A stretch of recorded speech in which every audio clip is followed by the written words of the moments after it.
تو treatment options کی طرف آتے ہیں. اگر اڈونٹوجینک کیراٹوسسٹ کو ٹریٹ کرنا چاہیں تو کیونکہ اس کا اگریسو بیہیویئر ہے تو ہمیں ٹریٹمنٹ میں بھی تھوڑی سی اگریسونیس شو کرنی ہوتی ہے. اگر سمپل سا سسٹ ہے، اسمال سائز ہے، تو اس میں تو سمپل آپ اینیوکلیشن اور مارسپلائزیشن سے اس کو ٹریٹ کر سکتے ہیں. لیکن اگر لارج سسٹ ہے تو اور تھوڑا سا اگریسو بیہیویئر شو کر رہا ہے تو اس میں ہم نے ای نیوکلیٹ کرنے کے بعد 2 چیزیں اور کرنی ہیں. ایک تو کیمیکل ہے کیرونائز سولوشن، اس کے ساتھ ہم اس کو کلیئر کرتے ہیں تاکہ کوئی ریمننٹس جو ہے ایپیتھیلیم کا رہ نہ جائے، تاکہ ریکرنس کے چانسز کم ہوں. دوسرا ہم نے بون کی تھوڑی بہت ریسیکشن بھی کرنی ہے. بون جو نارمل ہے اس کو بھی اس کے ساتھ تھوڑا سا ٹرم کرنا ہے. وجہ وہی ہے کہ تاکہ اس میں جو کوئی ریمننٹس رہ جائیں تو ریکرنس نہ ہو سکے، دوبارہ یہ سسٹ نہ ہو سکے.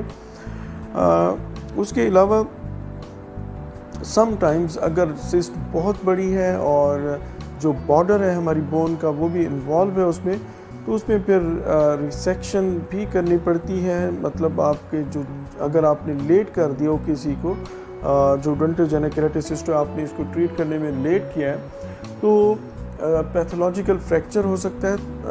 مطلب اتنے زیادہ ڈیمیج ہو چکا ہوتا ہے.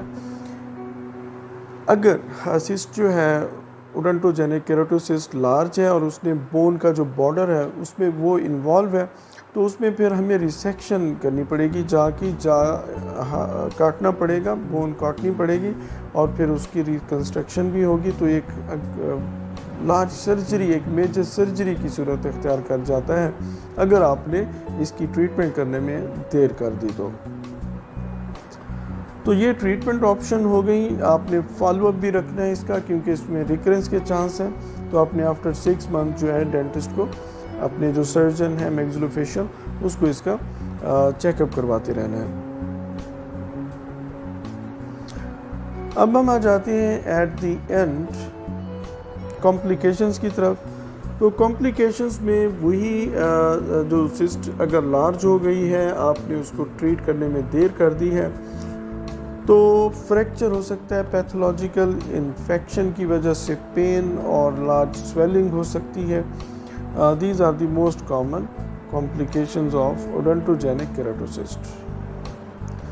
جی ایک پوائنٹ میں ایٹ دی اینڈ آپ کو اگین بتانا چاہوں گا کہ سم ٹائمز جو اڈونٹوجینک کیراٹوسسٹ ہے اس کو ایک ٹیومر کا نام دیا جاتا ہے، سم ٹائمز اس کو کینسرس بھی کہتے رہتے ہیں. تو ایسا کچھ نہیں ہے. جو اڈونٹوجینک کیراٹوسسٹ ہے اس کا تھوڑا سا اگریسو بیہیویئر ہے جیسا کہ زیادہ تر ٹیومرز کا ہوتا ہے. تو اور اس میں ایک ریکرنس والا فیچرز ہے کہ یہ دوبارہ ہو سکتا ہے. اس وجہ سے جو ہے اس کو ٹیومر سم ٹائمز کہتے ہیں، لیکن اٹس کنفرم سسٹک لیجن. میں امید کرتا ہوں کہ آج کا ٹاپک آپ کو پسند آیا ہوگا. مزید ایسی ویڈیوز کے لیے سبسکرائب کیجئے AK dental surgery Bahawalpur YouTube channel. Thank you so much. For more dental updates, please subscribe AK Dental Surgery Bahawalpur.